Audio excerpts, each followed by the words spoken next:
tous et bienvenue sur cette nouvelle vidéo. Je me présente, je m'appelle Isabelle Collot, je suis formatrice médico-sociale et aide-soignante maintenant depuis plusieurs années. À travers cette nouvelle vidéo, nous allons élaborer ensemble le contenu et les attendus de l'activité 1. Accompagnement et soins de la personne dans les activités de la vie quotidienne et de sa vie sociale en repérant sa fragilité.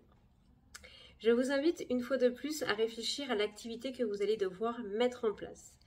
Je le sais très bien, des fois l'écrit ce n'est pas évident, on fait des gestes par autonomie et par réflexe professionnel, mais pour valider vos acquis, la VE c'est une validation des acquis par expérience, vous allez devoir prendre votre plume et votre plus belle plume pour justement décrire et convaincre le jury que vous avez toutes les compétences et les capacités nécessaires à obtenir ce titre et ce diplôme. Pensez à 3 mots qui sont pour moi indispensables. Sécurité pour vous et pour votre patient, hygiène pour vous et votre patient, et le vocabulaire professionnel. Nous savons dans une validation des acquis que vous n'êtes pas aujourd'hui diplômé, mais nous attendons une posture professionnelle et bien évidemment du vocabulaire professionnel. À travers donc l'accompagnement que vous allez devoir écrire et surtout décrire l'activité numéro 1, on va vous demander de parler donc de votre expérience. Que ce soit en structure, peu importe dans l'établissement dans lequel vous exercez, à domicile ou en établissement. Vous choisissez donc la structure qui vous convient le mieux, peut-être la structure dans laquelle vous êtes actuellement, mais ça peut être également un patient qui vous a marqué peut-être plus qu'un autre dans un autre établissement, une fois de plus à domicile ou en structure. Je vais vous demander aussi de réfléchir à un temps clé. Il y a des personnes qui sont plus habilitées à faire certains soins que d'autres, mais ce n'est pas pour autant qu'on doit retrouver à chaque fois dans les écrits les mêmes temps clés et les mêmes pratiques professionnelles. N'oubliez pas qu'on va évoluer vos capacités et vos actions, votre fonction et votre rôle. Donc il sera important de mettre un maximum une bonne posture professionnelle, du vocabulaire professionnel. Donc c'est vous, c'est votre pratique professionnelle.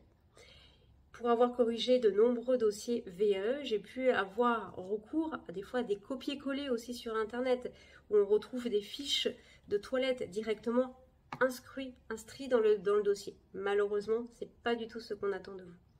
Le jour du passage de l'examen et du passage devant le jury, vous risquerez de vous piéger vous-même. Donc moi, je vous invite vraiment, pour cette activité en tout cas numéro 1, qui est vraiment aussi importante, puisqu'effectivement, on va prendre et on va visualiser vos capacités à tenir ce poste et cette fonction. N'oubliez pas que l'activité numéro 1, c'est accompagner et le soin de la personne dans les activités de la vie quotidienne. Donc on va réfléchir à des temps clés. Qu'est-ce qu'un temps clé? C'est les moments les plus importants dans le quotidien. Donc on va retrouver la toilette, on va retrouver l'habillage, le repas, l'élimination, le déplacement. Toutes ces actions-là font partie d'activités que vous pouvez choisir.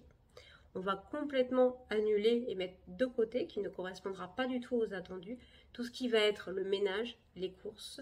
C'est des petites actions qui sont toujours dans l'accompagnement de la personne, mais qui ne correspondent pas du tout aux attendus de l'activité numéro 1 du diplôme que vous préparez. Donc réfléchissez bien à l'activité que vous voulez mettre en place et réfléchissez bien aussi aux mots que je vous ai dit. Sécurité, hygiène et vocabulaire professionnel.